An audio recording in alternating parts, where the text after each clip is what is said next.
listening to Thunder Radio, the podcast of the Manitoba First Nations Education Resource Centre.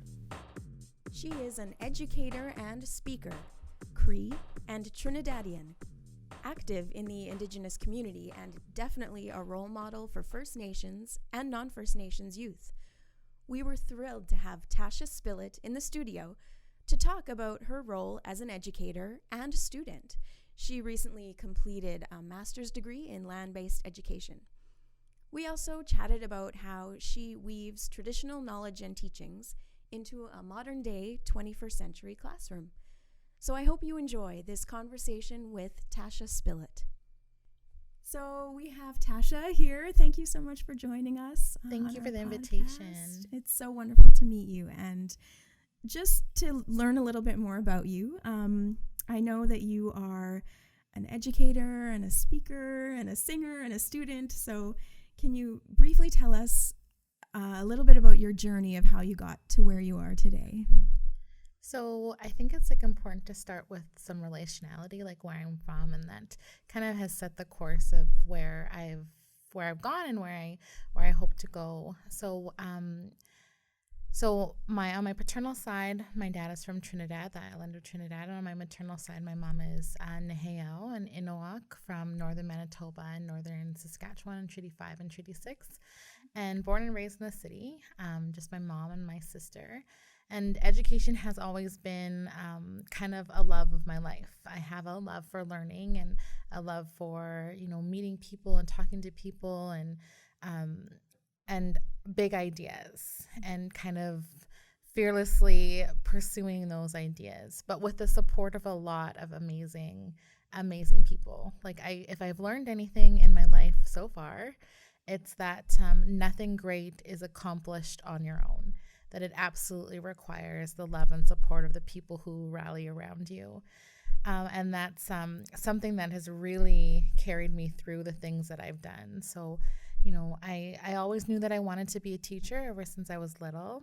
And so I went right from high school into the integrated education program at the University of Winnipeg, and I did my BA and my BEd.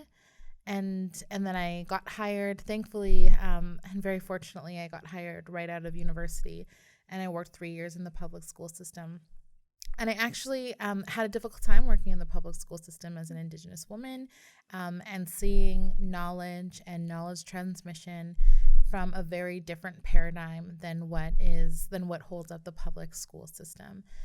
So having been raised in a ceremonial context and in a traditional way, I think that I saw education and I saw knowledge as being something very different from the structure of the formal education system.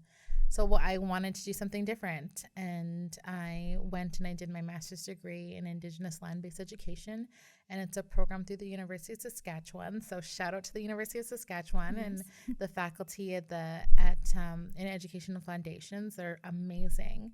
And that program totally set me on a different course. So learning from land bases, including my traditional territory, but other nations' land bases. Like I had a chance to go and learn from the St'át'imc territory in Lillooet, BC.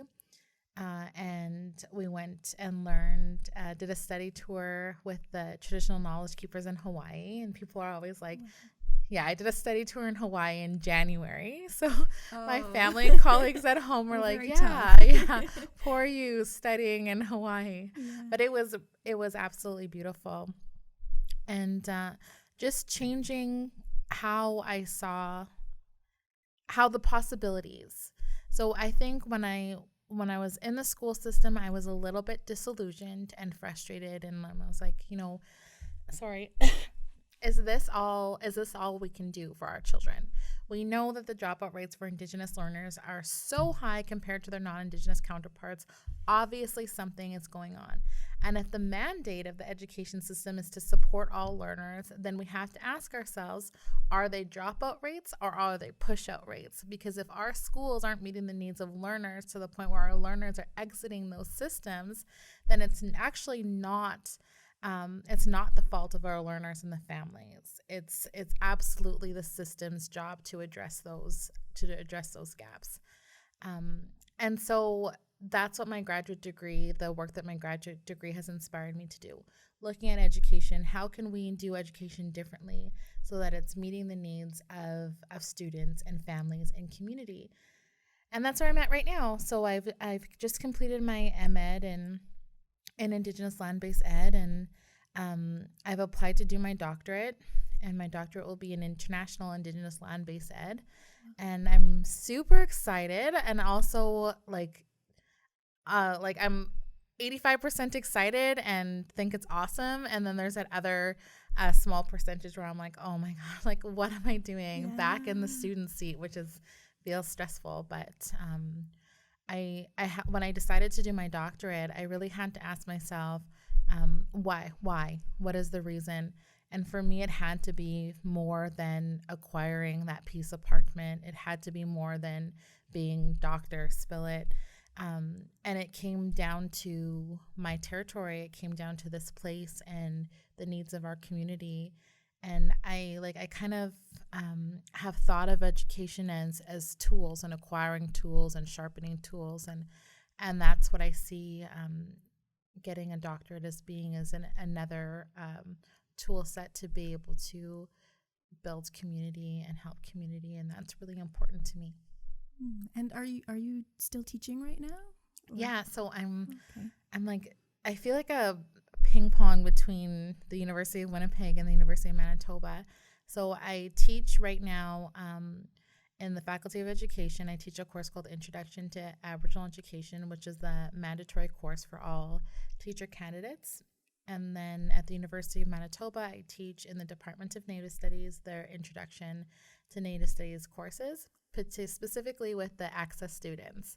And so this has been my first year teaching at the undergraduate level, and it's been quite a steep learning curve, but totally exciting and something that I've really enjoyed. All of it except for the marking, but that's, I think, that's like the life of an educator. It's all great except for the marking. Yeah, but aren't you supposed to get an assistant or something to help you with that at that level?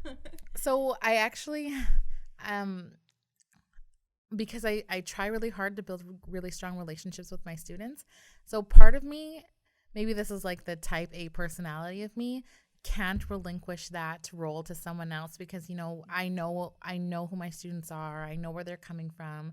I know the discussions we've had in class. So I feel like if I bring in a third party, there's not going to be all that backstory that informs the marking process. So maybe if I ever get a class of like 200 students, I'll be like, oh my gosh, give me a TA. Now I need help. Yes. Yeah. But for right now, it's like stressful but manageable. And I really like that part of the relationship of being able to be really hands-on with students. Yeah, that makes sense, especially in that program. What little I know of it. Mm-hmm. But the other, Kevin Lamoureux, who I spoke with last month on the podcast. Oh, great. He's part of that program as well. Yeah, so Kevin, also, he's a faculty member at the University of Winnipeg in the Faculty of Ed. Oh, yeah, okay. But yeah, it seemed that there was the importance of developing the relationships with the students was really key. In that program. So, and that's the beauty of small class sizes. Yeah. Like I've felt so spoiled this year because some of my colleagues have, like, in one section will have upwards of 150 students. And like I can't imagine not walking into class and being able to address my students by name and make reference to their families and their work.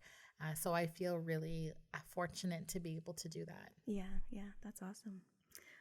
So before I ask you about your teaching experiences, I'll ask you to go a little bit more in depth into that. But I wanted you to maybe talk about your own inspirations as a student first, like who, specifically educators, I guess, who've really made an impact on your life.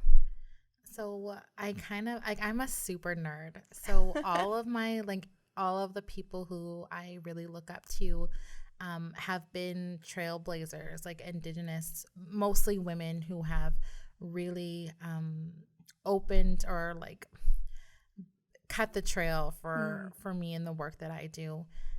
And so if I can send them love, I always take the opportunity to send them love, because I really do think especially Indigenous women academics and racialized women academics often don't get celebrated. Their work doesn't get celebrated in the way that it should. So Dr. Alexandra Wilson from Opaskwatt Cree Nation, she's a faculty member at the University of Saskatchewan, absolutely brilliant woman. Her and her family were the brain birth the Indigenous land-based cohort at the University of Saskatchewan, and she's so supportive. Dr. Verna St. Dennis, another Cree woman academic doing anti-racism work at the University of Saskatchewan. Dr. Carla Williamson, amazing Inuit scholar. I super fangirl over Dr. Linda Smith out of New Zealand, a Maori academic. So I honestly could go on and on. A lot of my thoughts have been really held up by racialized feminist scholars like Bell Hooks and Angela Davis, and like I said, I honestly think when I'm reading and I'm studying, I feel like I'm sitting in a room with a bunch of really amazing aunties who are giving me all these tidbits on life and the world and introspective guidance when I read their work. And so I'm so blessed to have some of them really present in my life, and then be able to have access to their thoughts, to the work of other women. Yeah. So obviously you love to learn. Could you maybe mention a couple things that you've learned from your students that have stuck with you? So I think that if you asked especially new teachers something, a part of their experience that they didn't anticipate, it would be how much you actually learn from your students. I worked with, when I was a high school teacher, I worked with students who would have been identified as being, quote unquote at risk. And I actually don't use that terminology in my work, but that's how the school system labels young people. And just their commitment to be in that space. And to be able to thrive in that space. But something that I really learned is that, if you show up for students, they will show out for you. And when I say show out, it's if you have expectations of your students that are that they are amazing and that they're smart and that they're kind and that they work well together, if that is what you go in, if that is what you are manifesting for your classroom and for your students will embody that in every way. And so I think that we have that's manifest destiny. So when I say manifest destiny, that's you are creating through your thoughts and your actions what will be. And I think that often works against Indigenous and racialized students in the school system, because they're labeled so heavily, that we are creating these categories or these boxes for our students that don't allow them to surpass in any way. And what my students have taught me is you go in and you're treating your students as relatives, and that you're there to support their learning, and they'll flourish. And I've seen it. I've seen it time and again. Yeah. Oh, that's really awesome. It's great to hear. So I guess probably more regarding the high school students that you taught, is or at-risk students, as you said, what are some techniques that you use to try and engage them in their learning? So one thing that's been really effective for me was creating relationality. So relationality refers to the structures in which we honor each other as relatives. So not to say that I wouldn't have a teacher-student relationship, but that to really honor the fact that, we are responsible to each other to create a classroom community that will support all of our well-beings. And so in terms of classroom guidelines, I typically used a couple like Neheo laws or Indigenous ways of being, like Minopamatsuin. So how do we support one another to have a good life and to lead a good life in our classroom environment? And Sakiwewin, how do we weave love into our actions? How do we weave love into how we talk about each other? How do we lead with love? What does that look like in our classroom? How do we develop a classroom culture based on those things? And so rather than having an enumerated 1 to 20 classroom rule list, like don't wear hats in class, don't get up from your seat without raising your hand, and all these things that are really linear and structured, and it can be triggering for some students, especially Indigenous students who have like a residential school trauma in their families, which is, the majority of our families. So those things can be quite triggering. So how do we switch to honor our Indigenous ancestry and the knowledge that flows from that ancestry to inform our classroom rather than just as an additive to our classroom? So rather than an aside or an addition, how do we use that brilliance and that wealth of cultural knowledge to create or to lift up a framework for education? And I found that doing that in my classroom has not only been really effective for the learning of Indigenous students, but also like just in generally like all students. So all students feeling belonging in the classroom, feeling like their voice is honored, feeling safe, which are all, meeting the core needs of a being, which is important. Yeah, that's a really great kind of segue into my next question, which was about how you weave the traditional practices and knowledge and culture into sort of the modern day classroom. Mm-hmm. So if you could talk a little bit more about that. So I think that it's important to honor the fact that culture is not stagnant. It's not like these things that we do, like quote unquote culturally, are frozen in time. Like we are continuously creating, and we're reproducing culture, but we're also creating culture and just living as Indigenous people. So, but it is important to me to honor the land that we occupy, we exist in relationships with, and how can those relationships inform what we're doing in the classroom? So I've done a lot of outdoor education, like I'm going to correct myself, not outdoor education, land-based education. Land-based, yeah. So to take to have the learning be outside, where the land is the teacher and the land is the text, and we are experiencing those things and then evaluating or acquiring learning from those things. So this is something that I did with my undergraduate students this past semester, was to have, go out into the land and consider this is a very popular conversation on campus, but what does indigenizing the institution look like? What does indigenizing academia look like? And so we went for a walk around the campus, and we were like, evaluating. And you know what the best marker for indigenizing the academy we found on campus was the geese. Because the geese on campus, those are their traditional nesting grounds, and they come back every spring no matter what the university has put up on that space. And so it's like land reclamation. The geese are amazing teachers in both decolonization and in land reclamation. And so that's an example of how do we learn from the land in terms of finding ways to inform the ways we want to do our work. And so that was a really interesting class that we did.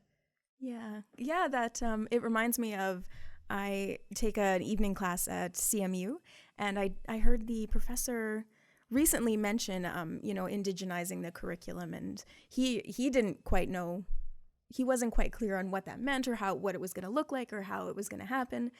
But when you said geese, that was my thought, because geese are on that campus all the time, mm-hmm. and they're coming and going, and yeah, so that's a really great example. And I think that I think that a lot of people are unsure of what indigenizing the academy I think so, yeah. looks like. Yeah. Because it's some might say that it's like trying to push a round peg in through a square cutout. And can we do these things in really authentic ways? Is indigenizing synonymous or not with decolonization? And so these are really important conversations that we need to be having within academia, but also within the communities that we're accountable to. Mm-hmm. Do you think it's possible? Like, I think of universities, they're so structured and linear. What do you think?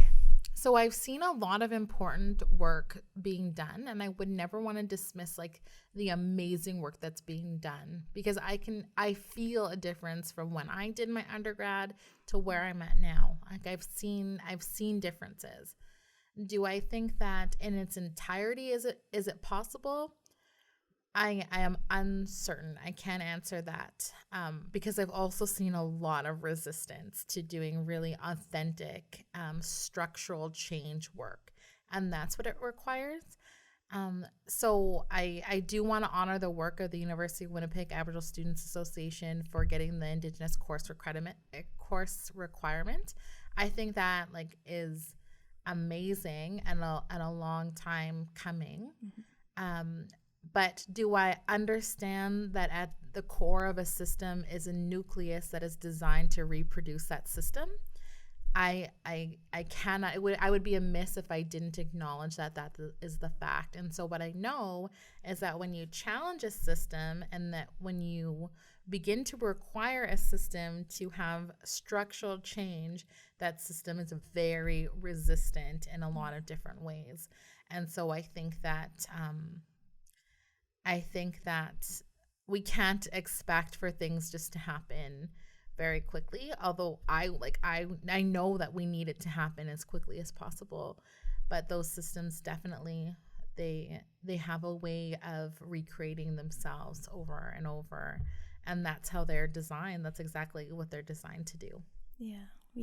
I Kevin and I talked a bit about the course requirement at the U of W.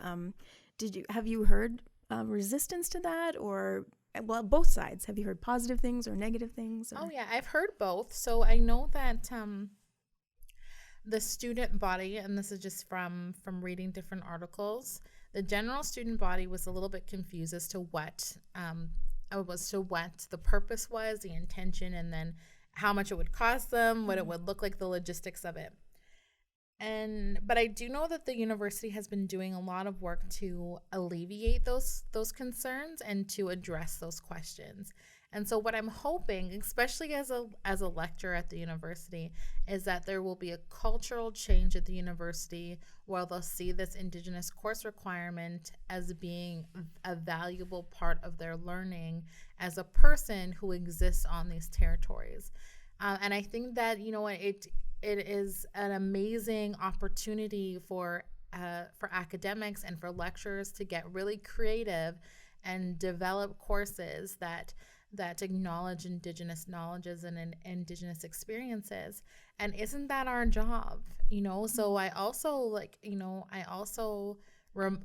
kindly remind my colleagues that is our job as educators, to be constantly working on our own development. And this is an opportunity to do it. Like, this is an opportunity for people in departments who maybe don't see themselves connected to Indigenous knowledges or Indigenous learners, like math and science, to say, you know what, this is amazing. Let's look at Indigenous math knowledge, Indigenous science knowledge, because it's out there. And it has been since time immemorial. It's just this, it's actually the institution that needs to catch up, and looking at how transformative this knowledge can be in not only the lives of our students directly, but in how our society will create itself going forward. Do we want to take structural inequity and oppression and marginalization as we go forward? Or do we want to do this work in this moment in time to ensure that we are existing in more equitable relationships with one another? And so that's an opportunity that we have, especially as educators. And so the work of the Truth and Reconciliation Commission identified education as being the key to reconciliation. And what I would say is that an old key can't possibly open up new doors. The education system that we currently have was used as a tool of assimilation, and that's been its work in a lot of different ways. And so we need to change the key. If education is going to be the key to reconciliation, we absolutely have to change the key to open a new door and to go forward. And so that's our responsibility, to imagine how that might look, and then to do the very hard and courageous work to make it happen. Yeah, absolutely. Okay, so maybe switching gears a little bit, I wanted to talk about some of the activism you do, if you consider yourself, or if you think of yourself as an activist, and what are some causes that you've been, I mean, you've already mentioned some, but some other work that you're doing. So I think that word activist is like, I have kind of like a weird like love-hate relationship with it. Yeah. I think that often like media wants to have a way to identify someone. Yes. And so they'll be like, so they ascribe these like certain words to people. And so what I would see the work that I do as honoring Wakotowin, which means like your kinship. And so the work that I do is all about how to make a better community. It's all about my relatives, and it's all about our territory. And so things that like speak to my heart are the issue of murdered and missing Indigenous women. I think that this country has so much work to do on this issue, and it's not that our women just go missing. It's not that our women just go up in thin air. There are societal issues that are creating these realities in our communities, and if we don't address the root of those issues, we're going to continue to see these experiences happen over and over and over again. And we can't, to me, I can't even allow that to be a possibility in my mind. So what we have to do is the very difficult work of addressing the root of these issues, which, is misogyny, classism, racism, heteronormativity. There's all of these intersecting issues that are producing these realities. And so, murdered and missing Indigenous women is really at the core of my heart.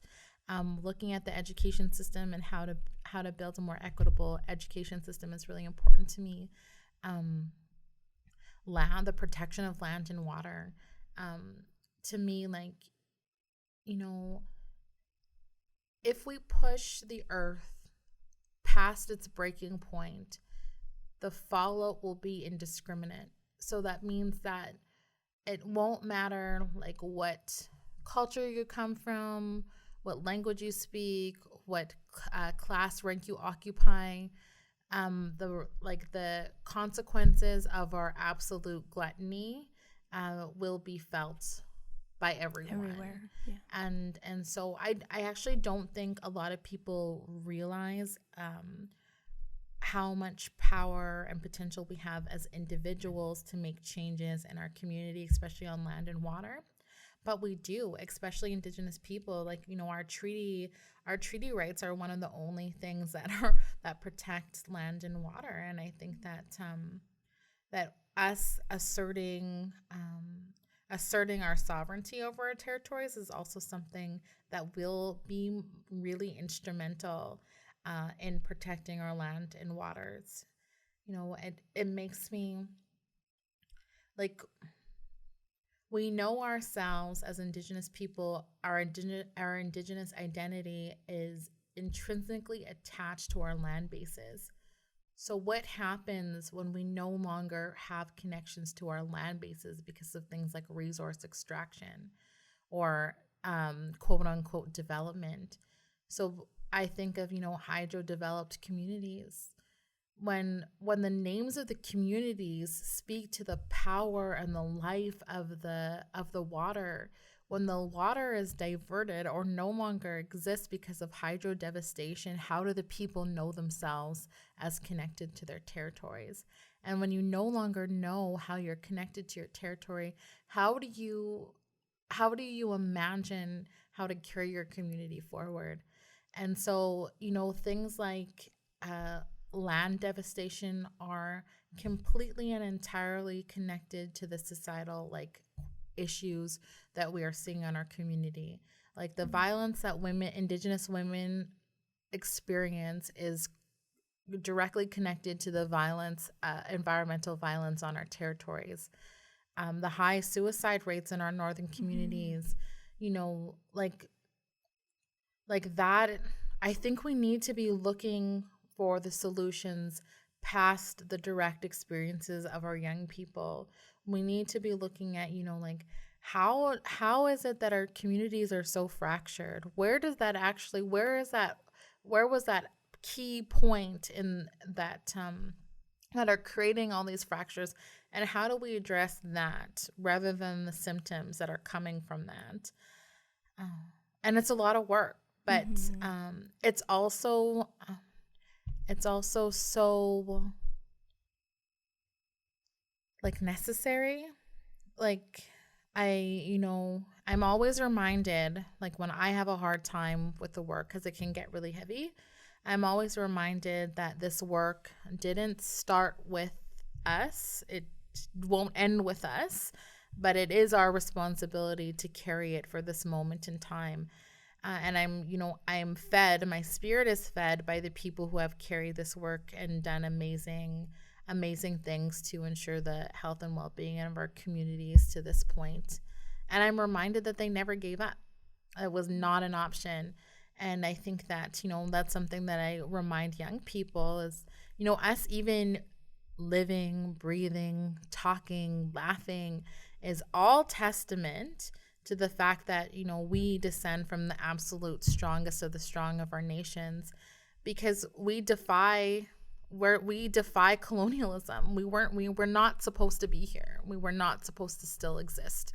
And we do. In fact, we exist in abundance. Fastest growing population. Yeah. So we continue to make life happen.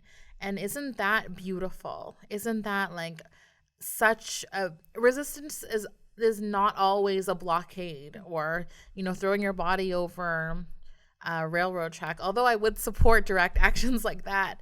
Sometimes resistance is just about loving yourself and loving your community and being healthy and making positive decisions and, lifting people up with your words and your actions and having babies in a healthy way. And that's resistance too. And to me, it's incredibly beautiful.